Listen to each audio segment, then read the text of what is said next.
Isa na lang ba to? Tatlo na lang. Tatlo. Paunahan na lang. Bevel's backbone ng variegated. 170. 170. Naku, paunahan na lang guys. Ayan. Tawag kayo kaagad. Ayan. Sana po makatulong tong vlog na to at mabilhan sila. Gwapo namin. Salin ng Highlanders. Magkano tong pito niya?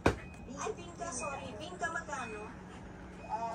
60 po. Amura. 60 pesos guys, malaki na siya ha. Ayan, 60 pesos. Purple na Binka. Ito, magkano tong ano mo? Oo.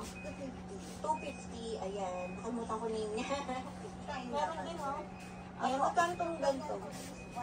180 naman to. Ayan po si Thai Lavender guys, yung flower niya. Yung hoya natin. Ganda, di ba?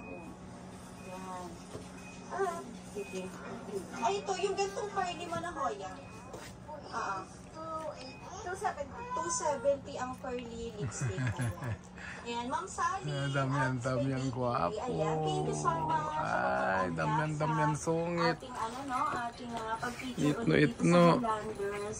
Sally, invite mo sila. Sana maka-help tong vlog natin. Damian sungit. Pisa po sila, Ma'am Sally. Dati sungit nga dogi. Yan, sungit na dogi, nangangagat ng maraming pera. Everybody po, ni-invite ko pa kayo na pumunta dito sa Highlanders Garden. Na located dito sa City Lipahan, Pulong-Dunga, Silang Cavite. Kapag wala naman po kayong time, pwede po kayong mag-message sa aking Facebook page para po sa mga orders nyo. Then we can deliver through Lalamove. Ayan. So kayang-kaya po ng Highlanders yan. Kasi marami ka ng suki, no? Kahit sa live. Ayan, samahan niyo po si Sayin, guys. Promote natin po yung kanya, supportahan niyo yung kanyang FB page ng Highlanders Garden.